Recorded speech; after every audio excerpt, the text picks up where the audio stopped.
Hi guys, I am Laura and I am here to share a little bit about my dread journey. I'm almost 2 months in to my dread journey, and what we did is we backcombed and used crochet hooks in order to get my dreads. So it was about an 8-hour process and I'm very lucky. I only have 35 dreads. Most people have around 50 or even more. But my hair is very thin and very fine. So 35 it was. That after we sectioned it out, that's just kind of how it ended up being. And the beauty of that is it's probably going to save me a ton of money on my extensions. So, all right, some of the things that I have learned in the past couple of months, dreads are not cheap. So unless you want to go the route of just not washing your hair and letting it knot up on its own and doing the whole natural journey where you don't wash it for months and months, which I personally can't do, then dreads are not cheap if you want to get them done and you want to get them done well. You can absolutely do them yourself. I'm going to say I have done some maintenance on my hair on my own, and it is not the easiest. So it will probably take you a while to get your hair dreaded on your own. It's certainly not going to be a sit down and do it in one day kind of thing.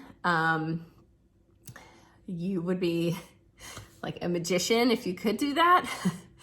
But what I learned is that dreads are quite a bit of work and they are not cheap at all. So it's like, if you want to do it right, it's, you get what you pay for, right? So I will say my appointment, it took 8 hours to install all of my dreads. Like I said, keep in mind I only have 35, and it was about $350. So, it is what it is. It's a whole head makeover. And from my understanding, that's actually not even that expensive. So I know people have talked about how much they've paid to have their dreads installed, and it was way more than that. So anyway, that was kind of the start. I will tell you that extensions. So I am going to be getting real human hair extensions. And I'm going to make sure that, I made sure that they were sourced appropriately. But real human hair extensions, and I have ordered those off of Etsy, and they are currently being made to match my hair. So because I have so few dreads, comparatively to other people, I'm looking at between $450 to $500 for my dread extensions. And my hope is I will put the extensions in and I will wear them for several years. And then once my hair gets to where I want it in the length that I want it, I can take those extensions out and I will just have my hair. But we started with pretty short hair. So that's one of the reasons, that I want to go ahead and do the extensions so that I can pull it up and kind of get it off my neck, especially being a runner, that kind of thing. The other thing is, I wash my hair. I wash my hair a lot because I am a runner. I get on my treadmill and I sweat a lot. So I typically wash my hair every other day or every three days, depending like if I take a break from running or have a rest day or I don't know, just lazy. But a lot of people, and I feel like once I get my extensions, I will probably only wash it maybe once or twice a week, because you have to be really careful when you wash your hair.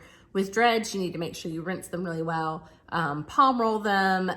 You got to kind of treat them like babies, right? So yeah, I wash my hair. One of the things too about washing my hair is also right now it's really cold. It's wintertime, so I dry it.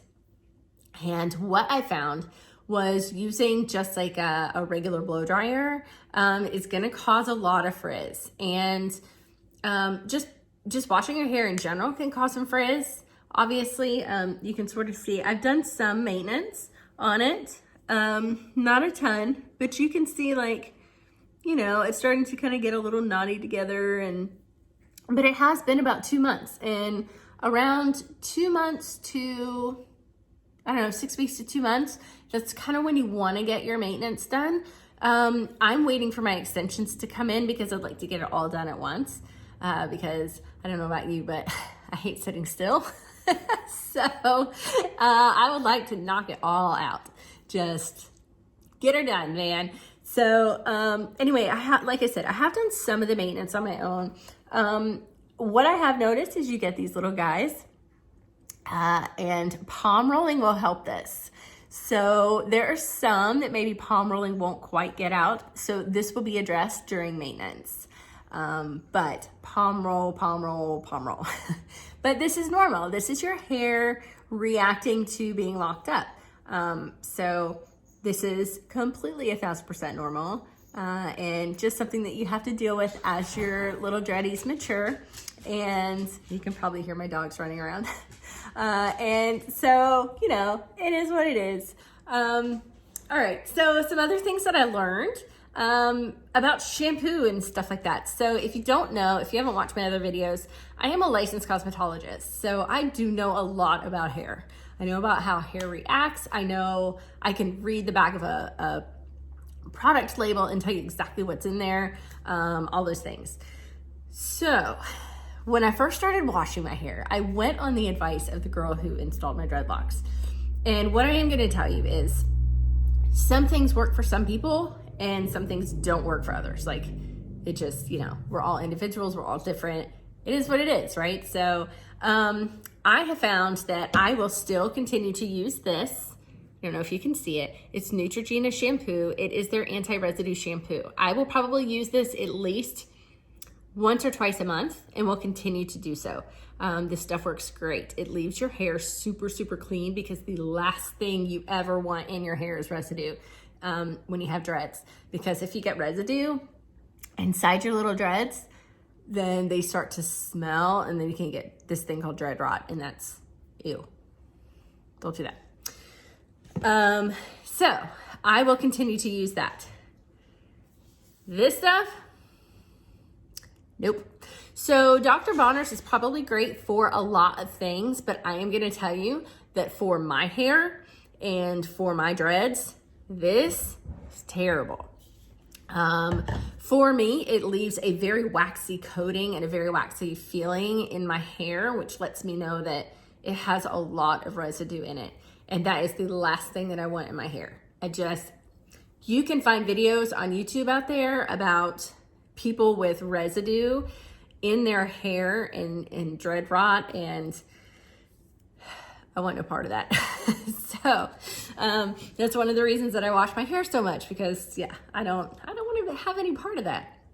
All right, so yes to the Neutrogena, no to the Dr. Bronner's for me. Like I said, it may be wonderful for other people. It is not working for me. So what I did do, and this was another monetary investment, was I ordered Dolly Locks, and I went and got some of the official Dolly Locks Dreadlock products, and I love them. They're great. So what I started with was the Fresh Tightening Spray. It does smell really fresh. It doesn't make you smell like a hippie who hasn't bathed in 6 months. Because, you know, I'm a little bit hippie, but man, you know, I'm a mom and I work corporate. Like I can't go in there smelling like patchouli and no shower. Like I just can't do that. So this stuff works really great. And it's, their tightening spray is wonderful for helping you palm roll, which is really, really nice. I also moved on to their shampoo bars. I think it's Nag Champa, smells really, really good. That's the one I'm currently using, but I did get their shampoo bar in the rosemary peppermint, because I love me some rosemary. And then their refreshing spray. This is fantastic after a run. If it's not a day that I want to wash my hair, and I know when my extensions come in and they get put in, because I mean, I'm looking at extensions probably down to here. this will be super helpful. As a matter of fact, it had been a couple of days since I had washed my hair, and even my husband was like, you smell really good. I was like, oh, really? It works. I have not used this yet, but I plan on using it soon. This is their Dreadlock oil, and it is closest to the sebum on your scalp, which is the oil, the natural oils in your scalp, and you can use it on your dreads, you can use it on your scalp. I haven't had any itching or flaking or anything like that, so I'm super lucky. But I also take supplements that help from the inside out. You can check out my channel if you want to see what I'm talking about. And addressing your gut health addresses your skin health. So, and that includes your scalp. But if I feel like they are getting a little bit dry or anything like this, then I'll definitely check this out. So also, as far as drying your hair, now I did not dry my hair today. I kind of towel dried it, and then I put some tightening spray on it and kind of palm rolled some of the ones that were just a little kinky. Like, this little guy has a mind of his own, and we are probably gonna have to fix him in maintenance because I don't think he is gonna do what he is supposed to do. But you know, I mean, you gotta have a rebel in the bunch, right? So I dry my hair with a hair dryer. And if you dry with just a regular hair dryer, you are gonna frizz your locks out. You'll just totally frizz them out. I use this thing. So this is a diffuser, and I want to say, oh my gosh, I'm trying to think of the Deva Curl. I think it's made by Deva Curl. Which is meant for super curly hair, and it mimics your hand, obviously, and so it basically just holds everything in place and blows warm air from your dryer, so it doesn't blow your hair around. It doesn't, you know, completely frizz your hair out, which is really, really nice. I had this for when I had curly hair, because I decided to, like, you know, just get a perm a while back. Why not? Hey, you know, it's all good. It's all fun. But your hair should be fun.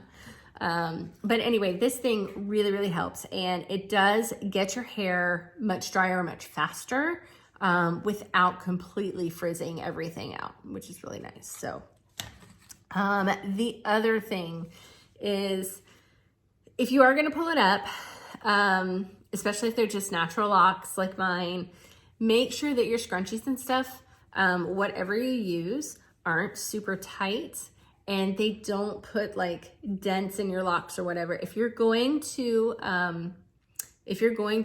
pull your hair up quite a bit, especially in the beginning when they can be like not so Pinteresty and, you know, not perfect, you want to make sure that you're gentle with them. You really should leave them down as much as you can, but you know, there were some days that I just kind of want them up. Definitely don't ever pull them up when they're wet, which is where this is super fantastic and comes in handy, because you can even like just the bottoms. I feel like the bottoms hold more water than anything. So you can just kind of crumple them up and then put them in, and it'll dry that whole section of your hair, and it actually, the warm air gets to your scalp. So you don't want to pull them up wet. Again, that's where Dreadlock can come in, because mildew and things like that can end up in the center of your dread if there's, you know, not plenty of air getting through to completely dry your hair. So anyway, that is about all I have learned so far.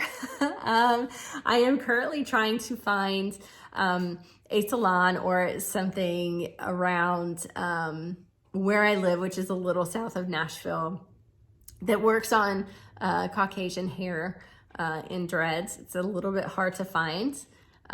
So anyway, I'm hoping, because I can install the dreads, the extensions on my own, but I would rather not. I would rather have someone who literally has eyes in the back of my head do it for me, so I know that my sections are perfect and everything is going as planned, because you definitely do at some point have to start pulling them apart. If you can see, like, the little hairs can kind of start to grow together.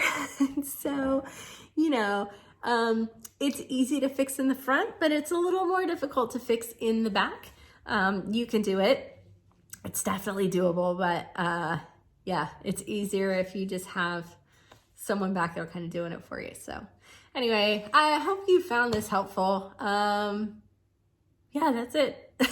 Anyway, thanks so much for watching, and I can't wait to share some more with you when I learn it. All right, bye guys.